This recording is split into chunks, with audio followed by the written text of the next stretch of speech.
I wanted to do a condensed version of my Brandenburg guide for those like me who can't watch 10 videos to figure out how to do world conquest. I wanted to put it all in one video and give that a try and see if that was well received. Start the game by grabbing a royal marriage with Austria and Poland, day 1. When you start off, it's important to do a humiliation war so you get your Age of Discovery perk for the aggressive expansion, so I would recommend your first war to always be a humiliate war. You should shoot for the electorship if you can. You have a chance of getting the Burgundian inheritance if you do, if you're lucky enough, but I wouldn't rely on that. It's just kind of like a bonus if you can get it. Once you've grabbed an alliance or two with the electors, you should be able to get this Imperial Ambition. It's going to give you another diplomat, which will be helpful. I would recommend improving relations with Austria and Poland before you do your first humiliate war. And for who you pick for this humiliate war, it's just going to be up to you. Look around and see what's easy. For me, Stettin looks pretty easy, so I'm probably going to go for him. When you get this Fate of Neumark, you can take the Burger loans to just get a little better of a deal for you. If you're following this guide, I recommend these first 3 wars to be very scripted, at least for your first 3 wars. So one rule with the HRE is you never want to take provinces that are this red flag here, which means co-belligerated, right? Never take provinces from a secondary target. It's twice as expensive, so you're just wasting potential expansion that way. What you should do is try to get prestige from secondary war targets. And rivalry is a great way. And war reps, so that way I get 17 prestige out of this war, which is pretty big. The reason prestige is important is because it has aggressive expansion impact. So if you have 100 prestige, you get negative 10%, which the HRE is just a big aggressive expansion minigame.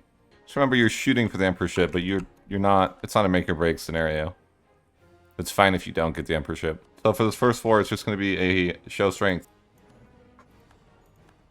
Now that's done, you should go ahead and grab your alliances with Poland and Austria, if you can. And your second war is always going to be against Wolgast. And if he has too strong of allies, you should probably restart. Or you could wait for favors if you'd like, but restarting is probably a better option. So it's important you're carrying favors this entire war, by the way. You should take everything and some money. This isn't a suggestion. This is like, if you're going to follow this guide, you should do that exactly. Alright, so that should finish your mission to show strength and permanent succession. Your next war is going to be the Teutons here. If you want to be greedy, you just can call in Poland. If you want to be safe, you can have Poland and Austria. For the sake of making it an easy experience, I'm going to wait for Poland and Austria. Make sure you're seizing land on cooldown if possible. So just waiting for those favors to generate, and then I'm going to go attack the Teutons. An important note, you need to do this before 1460. So an important thing in general is always lowering your autonomy, which yes, is going to cause rebels, but you know, just deal with it, really. That's all I can tell you. Okay, now that I got 10 favors with both of these guys, I'm just going to go ahead and declare war. And what I like to do before the war, pro tip here, go to your diplomatic feedback tab here, and you'll notice that Poland wants these red provinces. So what you can do now is you select the provinces that aren't red, and they should be tossed over to you. And you also aren't going to piss off Poland by taking any of these red ones, right? Don't take these red ones, or you're going to lose your alliance. So I'll make the war goal there. I'll call in both Poland and Austria, and this should be pretty much a cakewalk. For me, the important part is not losing my army to something dumb. Or not, and you know, try not to take even a close fight. Really? You should try to be with your allies. I actually recommend giving provinces to Poland that he wants. And the reason is because eventually you can release the Teutonians as a subject and force him to return them via favors. So that's usually what I like to do. Obviously you're not going to have enough war score to fully annex, but doing something like this is fine. Alright, he's given up. I'm just going to take this, and this should be good. If you made it this far, you can probably get world conquest. Like, it's really that simple. This is... I know that's, like, silly, but if you can get these first 3 wars done, you're, like, looking so good to get your world conquest done. I feel like that's... The first 3 wars are the hardest, and you might need to restart a few times to get it right. But if you can... And one thing to know is you don't need to take, like, a bunch of land from the Teutons. You literally just need Koenigsberg. So if you can just get Koenigsberg, then you can form Prussia, you're good to go. The important part is you get what you need to form Prussia. So basically, you're going to look for easy wars, and just try to expand. It really is that simple. Look for easy wars, and use Poland to help you if you want. It's pretty strong. And you're going to play the aggressive expansion game, right? So What do I mean by that? You should have a coalition map mode, and when you click yourself, it's going to tell you like everywhere around you, right? It's around 20 to 30 for me, right? So the most important part is that you never let this number reach 0, right? Like you always want it to be ticking down. You're basically wasting potential expansion if it's not ticking down somewhere. With that being said, I stack my ideas around aggressive expansion impact. So I like to go espionage first, then religious. That way you're getting this as well as Deus Vult. And since you'll be going Protestant, that's going to be great because there's going to be a lot of Catholics. Always lower autonomy too. I'll mention this a few times, but lowering autonomy is crucial. And always be seizing land. And importantly, I can already see my aggressive expansions ticking down everywhere anyways. So really, if I could afford it, getting an improved relations advisor would be ideal. You should try to always have an improved relations advisor. So okay, I got my first idea group, of course. I'm going to pick espionage, as I said. You're just going to look around your connecting provinces and decide what looks easy to you. It's as simple as that. You're like, okay, what wars look the easiest to me? Oh, he's got a lot of allies. That looks scary. I don't want to do that, but maybe, you know, he's only got 2 allies. That looks a lot easier. So then you'd be like, okay, I'll just pick the easy war. And that's kind of your logic every time. Oh, good. I'm the Holy Roman Emperor. All right, I'm gonna try to get the Burgundian inheritance if I can. I'm shooting for it. Again, don't rely on this happening, but if you are so lucky that you can get it, then do it. See, this is an ideal scenario for you because now you can call in Austria to wars too. But like, you should never be hitting a roadblock in your wars. Like, everything's really easy. Oh, this is interesting. I've never had that event as Brandenburg, I'm not gonna lie. Sometimes you get weird RNG, so you gotta roll with it, right? Alright, so here's the deal, Austria. You're gonna do this for me, and yeah, that's just the deal. Okay. Yeah, so that you can deal with those rebels. I'm just gonna go ahead and get this union here. Can I get any money? I don't really need money. We'll just do that. I don't care. Grab an alliance with Burgundy. And get the royal. Make sure you do the royal marriage. I've heard that's important.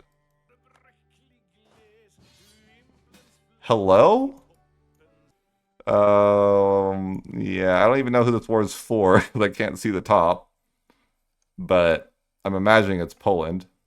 It's definitely Poland, right? Yeah. I'm gonna go and decline. I'm sorry, guys. I'm sorry. I know, dishonorable emperor. I know. I should have tried to protect him. Clearly, I almost wonder if it's like this. It's like bad to show this campaign anymore because it's so abnormal. That making a guide on how to world conquest is questionable when there's like I've never seen this RNG in my life. I can still show the basic concepts though, so I think it's fine. It's just a little odd, is all. Alright, if you get an event like this, just take the negative step. Don't lose government progress. It's important to have government progress. So again, I always recommend taking a look at your coalition map mode. You notice I'm still not really that high on aggressive expansion, so I should be looking for another war. Constantly, you're just looking around for wars that would be like relatively easy. Oh, we're insane, guys. I got the personal union with Burgundy. You know, the important part is trying for the RNG. You don't necessarily like need it though. But this does give you an example of what the RNG can lead to, if you're lucky. But I certainly wouldn't count on getting this lucky. Alright, and do remember the golden rule of never take provinces unless, if they have the red flag here, that you're not allowed to take those provinces. At best, you could annul treaties if you need to. If you're planning to murder them, you should just white peace. Like here, I want a short truce, so white peace is perfect. I'll do war taxes here so I can just leave those on and then forget about it in the next stage and just have it on the rest of the game. And I would say it's important to peace out people and not just end the war because you don't want the long truces with these guys. So be careful about that. Alright guys, if you have an active cardinal, always put at least 1 point into getting the papacy controller. You never know. And always check your coalition before you end the war. It's this thing on the right. See, that would be devastating. That would be like a horrible idea, right? So that's obviously like not the way. See, that's, you know, of course, a lot much better, right? Okay, nice. Inherit Burgundy. I don't know if I like this, to be honest. Because now I don't have Burgundy to help me. I know, it's hard. Life's hard. Alright, so I gotta move my capital. Let's... Oh, I can do that now. Okay. So I move my capital to stop the disaster from happening. And I want to really dev Berlin so I can get that mission done. That should complete that mission. This mission gives you basically a permanent +1 monthly admin till the end of the game, so it's super good. What other mission? Oh, I guess I have this too. This is really nice. 1% yearly army tradition decay till the end of the game. Grab this tech to 10. And then, of course, I can switch my government here. My government. I mean, my... Switch to Prussia. I'm just going to go ahead and select Protestant here. I'm going to select form the Kingdom of Prussia. Yes, please. And I'm going to need to swap off this because it's not going to work for me. See, that's really not going to be working. But of course, I'm going to have to swap with that government reform. There's just no way. But here's the incident that I needed here. The Imperial incident. The king in... So you're going to go ahead and give me that, Austria. And then I'll kill you later as a thank you. Yeah, I got this. This is what I needed to have happen. So it should be a kingdom now. And now my situation isn't bad anymore, I think. I mean, it's still not empire level, but it's not that bad. I'm just slightly over GovCap now. So I'm just going to convert people for a bit and just do nothing. My GovCap is an issue, so normally you wouldn't have this GovCap issue because you wouldn't have Burgundy, but in my case, those things are happening. So I'm in a little bit of a different scenario. Church power you can grab. Aggressive expansion impact. It's pretty nice. Like I don't need to be conquering right now. I have plenty of land. But if you didn't have the event I had, I would definitely be conquering, right? If I wasn't like at the edge of my limit of what provinces I could take, I would be conquering right now. But my GovCap is a problem. You don't want to like not state things because it's really important to get your government reforms. So it's kind of in a scenario where I can't conquer for a sec. So you can use the League War to dismantle the HRE. You just have to basically you need to ally the Protestant electors. They should want to ally you every time. On the war side, you're gonna need to go straight for Wien. Important part is that you occupy the capital, Wien. And when I say like you, I mean like actually you, not the Ottomans, but you. With the electors, it doesn't matter if you siege them or someone else does. It just matters for Wien that you siege Wien. So that's the important part. Anyone in the war can siege out the electors. But for some reason, it demands that you control the emperor's province yourself to dismantle. And they actually fixed this now. It works now. I should just use this. Before I wasn't using this menu because it was glitched, but now it says the names again. So I can dismantle the HRE here. But I wanted to just, once again, know one last time that Wien is occupied by me. And in this case, the Palatine's not even occupied by me. But it only matters for the capital. So, for example, if the Ottomans had this, then there's no dismantle happening. So when you go for this dismantle war, be careful. Nothing's really good for you to... It's not good for you to take provinces like in this war because especially if you follow the way the guide is, like you have Deus Fault. So it's gonna be a waste of your aggressive expansion if you just take stuff at that 100% cost instead of 75. I like the text here. No religion becomes the official faith of the Holy Roman Empire. The only bad part about this is I lose some prestige, but I really just want to go home because I'm losing money. And he won't wipe peace for 100 years. We're just going to go ahead and declare no religion. It's the official faith of the Holy Roman Empire. That should be good. So I'm going to go and accept amends with particulars here. Something I always recommend doing. If you want, you can lower autonomy everywhere. You can get rebels everywhere. That's what I mean. It'll give you a ton of absolutism. So as you can see, I have 57 absolutism. And we're 1 year into, you know, the age, so that's obviously a good start. I would recommend triggering court and country for Prussia specifically, because you need to get a very high max absolutism. So to do that, I would just go ahead and go to an easy war that you're just going to drag out till the end of time. I'm going to go ahead and real manage Savoy just so I can break it to lose stability. Because to fire this event, you need 2 or less stability. There we go. So select I am the state here. Note the date that this event triggers, because it's going to be exactly 10 years. You'll want to know when it's going to end. Alright, so finally this ended. I got my max plus 20 absolutism to the end of the game. So that's nice. So you see my max is way up here at 129 now. Around admin 20, you want to be able to form Germany. So you should, the important part is you need to have this down in your mission tree before you do that. So you're getting the admin efficiency there. But I'm going to go ahead and form Germany here. You'll notice that you get a 5% admin efficiency from the ideas. Then you can get another one from the missions here. So your first priority when forming Germany, if you haven't already, is to get Granada. Once you got Granada upgraded, your next important thing is to upgrade the Brandenburg Gate here, because you're going to get some max effects of absolutism here. And more so than anything, that means you can get some more admin efficiency. So that's definitely, those two great projects are high priority. Of course, Granada is more important because it's more. Or I think you only get like 2.5 from the Brandenburg Gate. You get like, obviously 5% from Granada. Of course, for your final government reform, you're going to get this political absolutism. It's super good. Admin efficiency and max effective absolutism, which just means more admin efficiency, kind of. I think the golden era is a fine time to do it right now if you want. You can wait for the last 50 years if you want, but I usually conquer the world well before that, so I'm just going to do it now. The reason I want it is because it gives you all power costs, -10, which will allow me to get my Diplotech now. So that'll give me that Imperialism CB.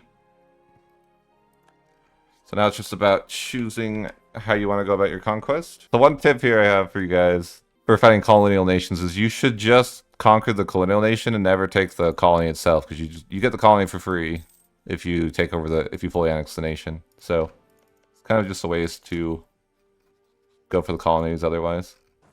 I like to sack in stacks of 100 late game. It's not necessarily the smartest thing to do. You'll suffer a lot of attrition, but it also is just easier.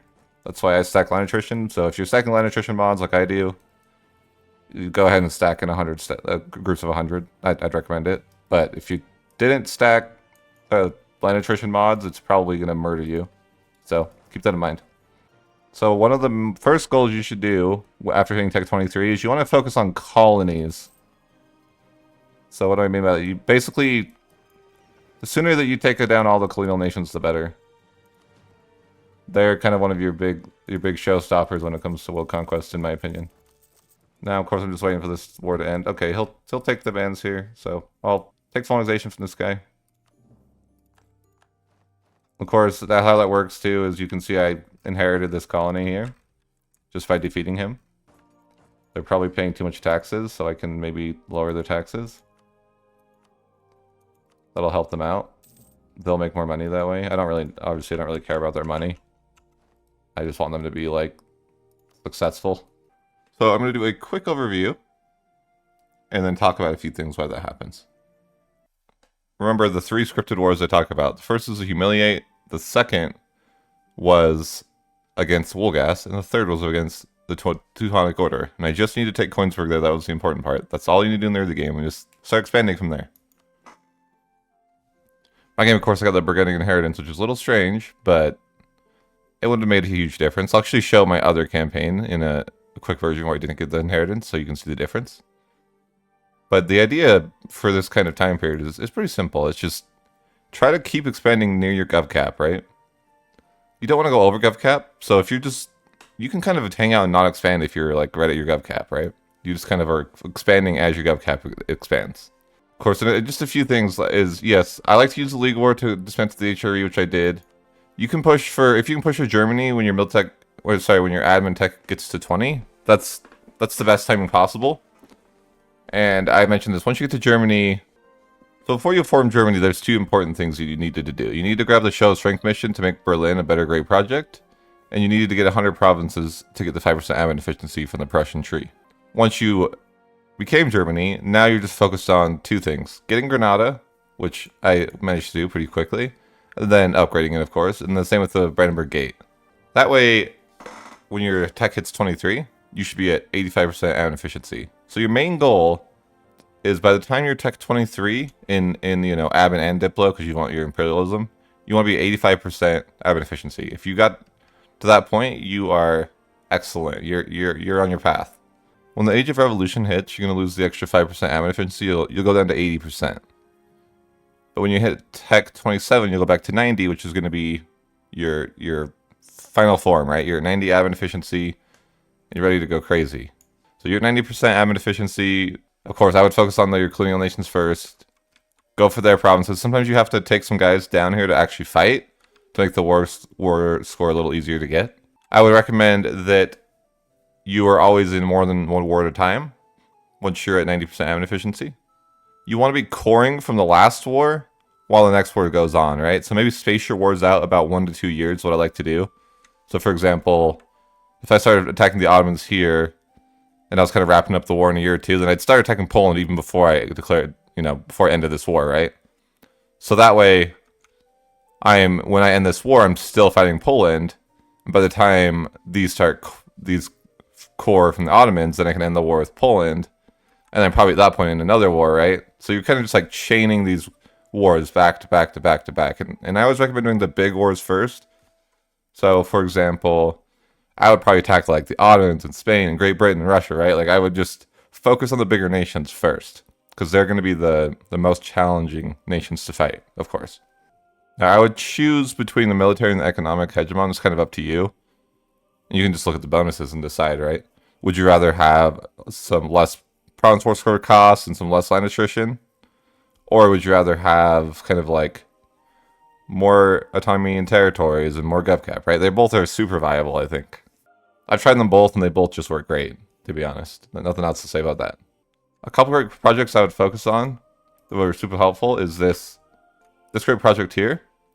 Will give you 10% GovCap, and as well as this province over here will give you an additional 15% GovCap, and you can actually charter company this usually. You just have to like make an alliance like I did here with the person who owns it. And I'll show a couple other great projects that could be worth your time. So in Kyoto, there is a plus 10 max absolutism, which can be nice. If you didn't do court and country, this might be a good substitute, so you can still get that max that you want. There's the Bora Bora Temple down here. And you can actually get these benefits. That's national to unrest. It's pretty nice. And if you wanted a culture convert, it helps too. But mostly it's the national unrest. It's good here. Of course, if you want to do a one faith, you have your options to get a missionary from here, missionary from Rome, a missionary from Jerusalem, and a missionary from Mecca. It's an extra 4 missionaries. You can have a total of 7 missionaries of Protestant. Pretty easy. And briefly, I wanted to cover the potency of Protestant, just in case you didn't know. All these have a buff that you can apply. For example, this is one of the best ones like game that you can keep applying. They get 10% more score cost versus other religions. So if you want to reapply, all you do is unselect it and reselect. And you have 200 points usually stored up, so you can do this like with 2 powers at a time. And some of the best powers that I've seen are Yearly Absolutism for what Age of Absolutism. You can have free war taxes with this one. You can keep applying it whenever you'd like. And of course, this 10% more sword cost. Super good. Another great project that's pretty potent is the Malta Forts here. You get the negative 15% war score cost versus other religions. Very good. It should be one of your primary focuses after you've got your kind of your 2 main projects here. I'll show a quick overview of my original campaign, so you can kind of see what pacing I was at what time. In this one, I didn't get the burning inheritance or anything like that, so it's just kind of a normal conquest, right? So you can just kind of follow around this guideline and look, if you want to be like, okay, am I on track, right? You could look here and be like, okay, I'm on track or I'm not on track, right? And I world conquested, I think, at 1805, so remember, you could go a little bit slower than I did, right? You still have I had an extra 15 years to finish it up, but just kind of wanted to give you a little guideline of where I was at, right? This campaign, I do the same type of thing where I go after the colonial nations first, like I recommended. So that's always what I focus on first, is trying to get the colonial nations dealt with. So I want you to notice here only have 70 years left, and it looks like there's a lot to conquer, right? Like, I have all this, right? But, like, you're at 90% admin efficiency. You have to remember that. You just need to keep going and don't stress about it.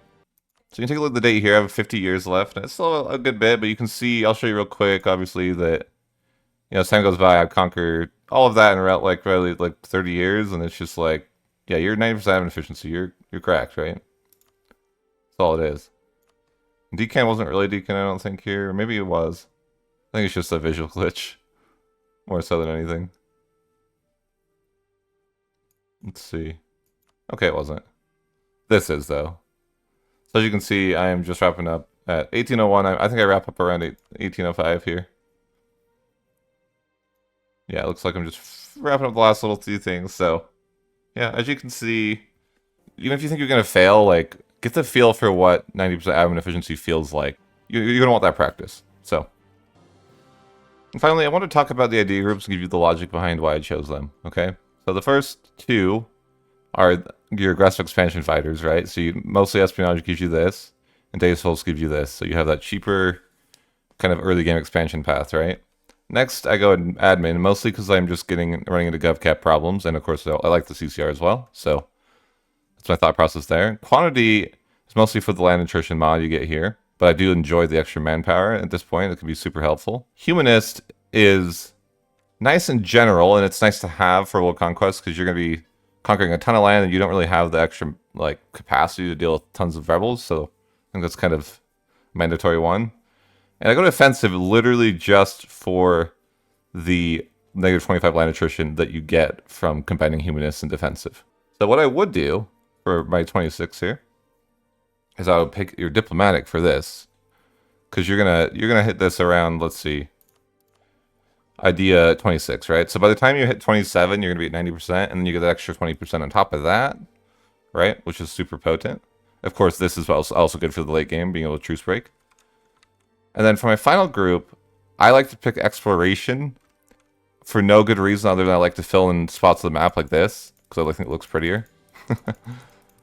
And if you want to do one faith, you get like a missionary strength bonus mix. But that's literally just the last idea group's like really whatever you want. Another one I played around with is court, just for the 5% CCR that you can get. But it's not hugely important what you get last. You should be well on your way to World Conquest by then, right? Then I usually go the manpower one here. I usually go expanded port to start. A lot of times I'll switch this off because once you get your reforms done, you don't need it. But I like the reform progress growth as you're going. Generally like this curtail privileges here for the admin tech cost. Sustained discipline for the land attrition here. Royal degree for the extra absolutism, of course. I like the cheaper leader cost for getting your professionalism up here. I like this one up for cheaper ore taxes, can be nice. I like this one for the years of separatism is nice here. Plus the national unrest helps with. It's like a mini humanist, and combined with humanist, it's pretty good. But you can pick between this GovCap one and this one. They're both really good, I think. But in this game, I obviously went for the extra GovCap. And of course, this one's really, this is your admin efficiency. You want to pick this one every time. Of course, if you guys have any further questions, you can watch the full 10-part guide, right? And take some more time with it. I just want to give you a very condensed version for someone who wants to kind of get the basics of what they need to do in a quicker format. Anyways, if you enjoyed this type of video, please let me know. It's a different style than I normally do. I normally do like, the long form videos, but I want to try something different. So let me know if you liked it, and if you want to see more content like this, consider subscribing if you haven't already. I'm trying to reach my goal of 1,000 subs. It's been a bit of a grind, but we're trying to get there. And as always, have a great day, and thanks for watching.